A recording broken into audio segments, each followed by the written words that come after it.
La ville de Lagos ne dormait jamais vraiment. Même au cœur de la nuit, les klaxons lointains.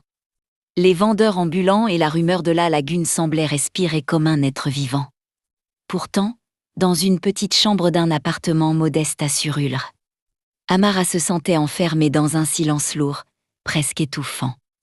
À 26 ans, Amara était considérée comme une jeune femme exemplaire. Elle travaillait comme secrétaire dans une petite entreprise d'import-export, chantait parfois dans la chorale de son église, et avait toujours été connue pour sa douceur. Mais personne ne connaît son combat secret. Tout avait commencé des années plus tôt, à l'université. Une amie lui avait parlé de cette habitude comme d'une chose normale. Un moyen de gérer le stress. Amara n'y avait vu aucun mal.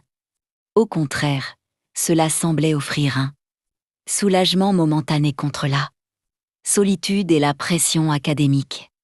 Mais avec le temps, ce qui paraissait innocent devint une dépendance silencieuse. Au début, ce n'était qu'occasionnel. Puis cela devint fréquent. Puis presque quotidien. Elle remarqua des changements en elle.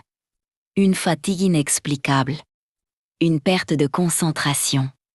Une distance croissante avec Dieu. Lorsqu'elle priait, ses paroles semblaient tomber au sol avant même d'atteindre le plafond. Elle ne ressentait plus cette paix qu'elle avait connue enfant. Une culpabilité diffuse s'installait, mais elle la chassait rapidement avec une pensée rassurante. Tout le monde fait ça. Ce n'est pas grave. Pourtant, au fond d'elle, quelque chose savait que ce n'était pas vrai. Un dimanche matin, pendant le culte, le pasteur prêcha sur la pureté du cœur et la domination des habitudes cachées. Amara sentit son cœur se serrer,